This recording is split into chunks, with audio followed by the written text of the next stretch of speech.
नमस्कार. शेंगदाणे आणि डाळ्याचं कूट कसा बनवून ठेवायचा बघा. मी अर्धा किलो शेंगदाणे घेतले आणि पावशेर डाळ्या 250 ग्रॅम डाळ्या होत्या, त्यातल्या मी अर्धे काढून ठेवल्या. 125 ग्रॅम डाळ्या मी घेतल्या आणि अर्धा किलो शेंगदाणे. आता शेंगदाणे आपण भाजून घेऊया. जास्त पण भाजायचे नाही आणि कमी पण नाही, मीडियम भाजून घ्यायचे.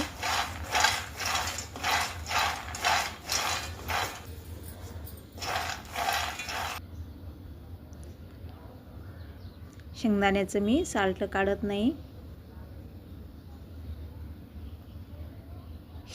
शेंगदाणे आणि डाळ्या इतके छान अशी कोरडी भाजी, रस्सा भाजी बनवण्यासाठी खूप छान टेस्ट येते आणि रस्सा थोडा घट्टही होतो. आणि आपल्याला अशा तर डाळ्या खाल्ल्या जात नाही. आपण हे रोजच्या जेवणामध्ये डाळ्या आपल्याला वापरल्या जात्या. असा मी 1 किलोचा कूट कायमचा बनवून ठेवत असते. पण आता हे अर्धा किलो शेंगदाण्याचे मी लाडू बनवले आणि अर्धा किलो शेंगदाणेचं मी कूट बनवत आहे. त्यासाठी ह्या डाळ्याचा 125 ग्रॅम डाळ्या आणि अर्धा किलो शेंगदाण्याचा कूट बनवत आहे.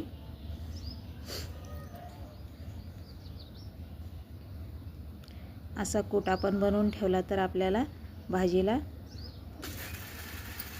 टाकायला टेन्शन नाही. तुम्ही करून बघा एकदा, टेस्ट कशी लागते बघा. किती छान असा कूट बनलेला आहे.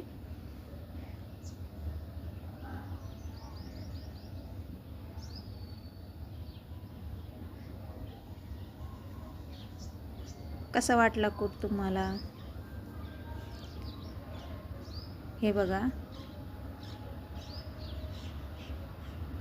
दोन्ही मिक्समध्येच मिक्सरमधून काढायचं.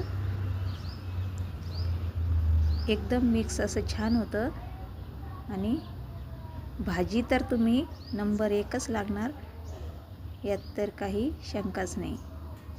कसा वाटला कूट तुम्हाला मला कमेंटमध्ये नक्की सांगा.